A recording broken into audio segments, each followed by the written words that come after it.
Hey guys, had a good holiday. How about you? Anything major happen? What did I miss?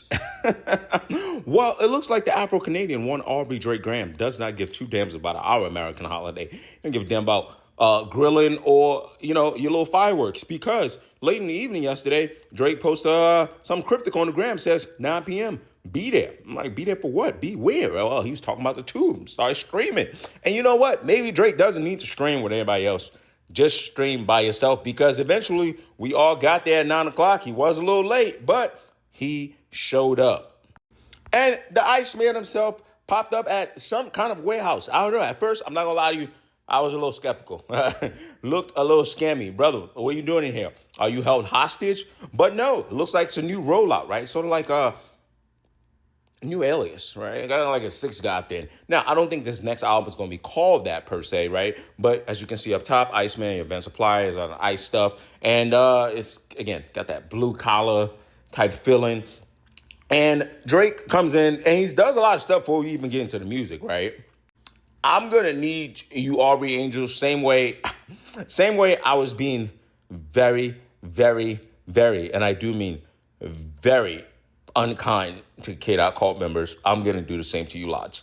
Go and investigate this. Go and break it down. I'm going to make fun of you. And then later on, 50% of what you said was right. And I'm going to be like, oh, snap. You know, when he broke down, go get to it. Another theme that I'm going to be covering here as we move on is those two guys, him and his arch nemesis. As much as they're very different, they're very similar. And then we'll talk about that some more. But anyway, yeah, so bro's measuring ice. He's got machines. I need you all, and my interns too, get to work. I need to know what all of this means. I'm way too advanced in my career right now to be investing my time in this. So you guys get to work and bring the answers back to me, okay? Now, he eventually walks in a room, what seems like a blue-collar lunchroom, puts something on the TV. What we see on the TV is like the way back in the days. A little like room for improvement days, right? He puts himself performing an a cappella in front of a crowd right on the TV, kind of as he's eating lunch. That's a nice touch on it. Really committed to the bit there. And then eventually we get to the music portion, right? And boom, we get the record, What Did I Miss? So now he has a sort of visual playing in there. I'm not going to show that clip. I think it's on his ranch out in Texas. A lot of pew-pews on the floor. Going to protect my account. I'm also going to stop posting sounds on here. I just got a DCM, DMCA, whatever strike the other day. So no sounds anymore, guys. But anyway, so What Did I Miss comes on. Sonically, I like this, right? And that's what I want to focus on for a second, because I think Drake knows how to do this. He knows how to give you a hook. He knows how to give you a call and response. He knows how to do that. In fact, it kind of reminds me of a better version of like I'm Upset, post beef, that type of thing, right? Now, we are going to get into the lyrics of the song, because that's where I have some I love and brother, I got questions, right? So let's get into that a little bit. And this line right here is the one that has everybody going, oh, who? What? Who is he talking about? I saw bro went to the pop out with them, but he's been deriding since headlines. And a lot of people are like, who's he talking about? Some people saying it's most likely DeMar DeRozan or LeBron James.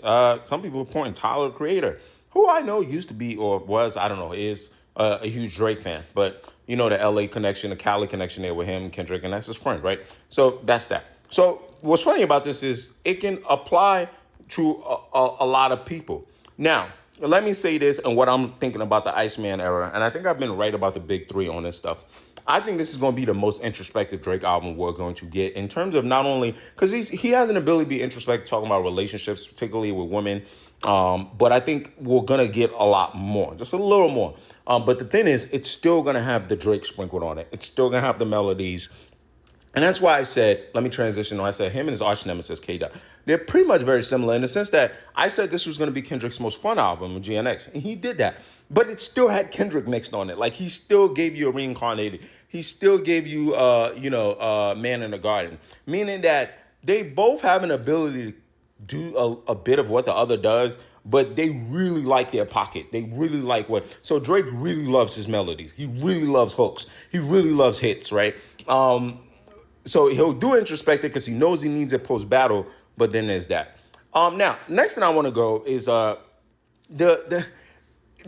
way they also kind of similar. The contradictions are pretty interesting, because for me with Drake, and I want to point something out here real quick.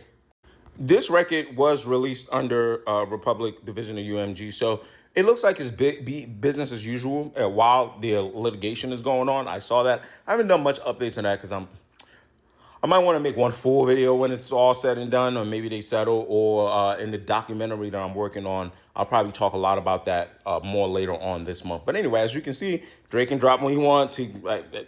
The relationship, I guess, I don't know. They're gonna push this as it's direct Republic UMG OVO work, right? This is not with Santa Ana or whoever, right? So I thought that was interesting.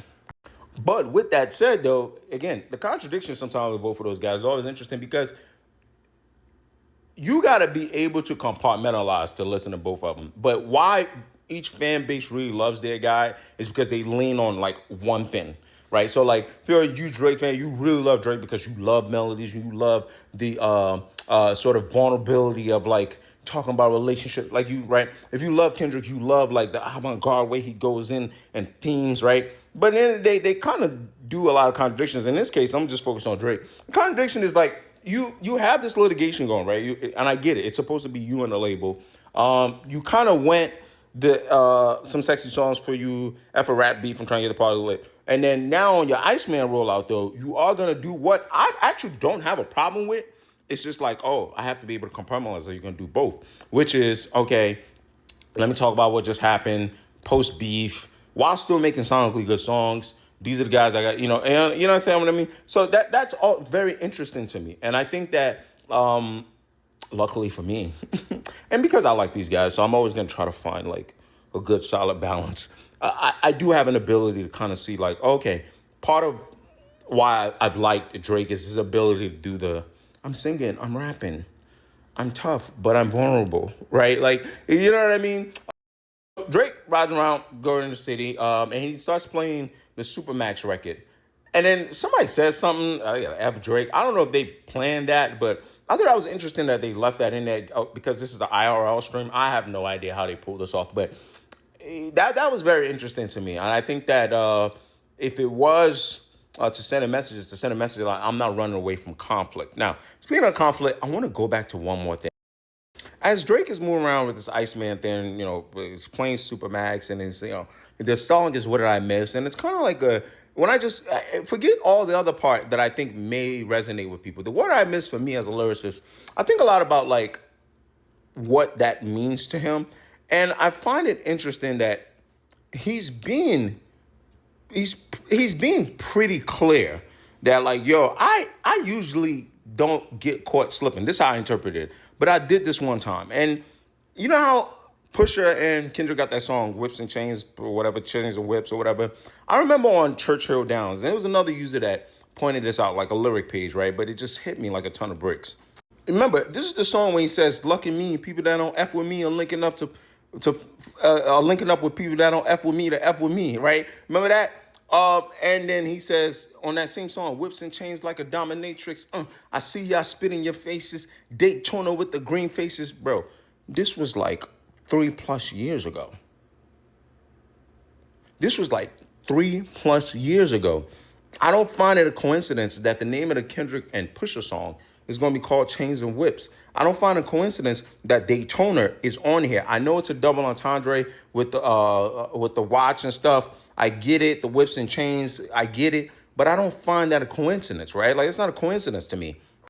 Sounds like a guy that is aware of who's doing what, who's linking up with what, but he still got caught. Like in a fight, he still got caught with a nice hook, put him down.